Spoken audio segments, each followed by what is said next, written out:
You walk out onto your front porch, look down the street, and feel a sense of certainty that your house is special.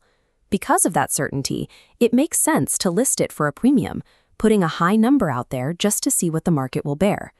But look at the data from the National Association of REALTORS. Out of every 100 home sellers, 51 of them are forced to drop their asking price 4 or more times before securing a deal. These failure rates happen regardless of the broader economy. They are direct, self-inflicted injuries occurring the moment a listing goes live. We are looking at a collision between objective math and subjective emotion. Assuming your property is immune to neighborhood comparables is the mindset that often leaves a listing stale until you are forced to slash the price. Time alters how we perceive value. Every holiday hosted and wall painted gets calculated into an invisible, personal ledger. The average seller lives in their home for 11 years before deciding to move.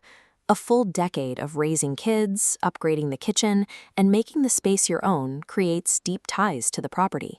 But an incoming buyer is stepping into an empty box. They are looking at square footage and location, and they generally will not pay a premium for a stranger's nostalgia. It creates a localized form of emotional nose blindness. You can no longer separate the physical drywall from the memories attached to it. Those long-term ties can blind you to the unfeeling, objective reality of the current housing market. So you decide to test the waters. You pad the asking price, figuring you can always drop it later if nobody bites. The flaw in that plan is the audience.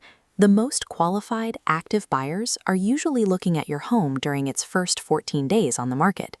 This chart tracks buyer engagement over time. Traffic spikes sharply in those first 2 weeks, but notice this flat line at the top.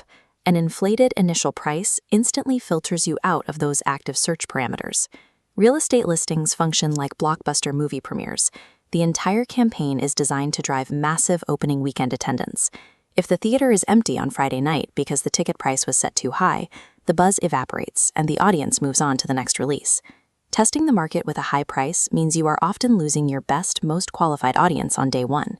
Once a house sits active for weeks without movement, the psychology of the remaining buyer pool shifts.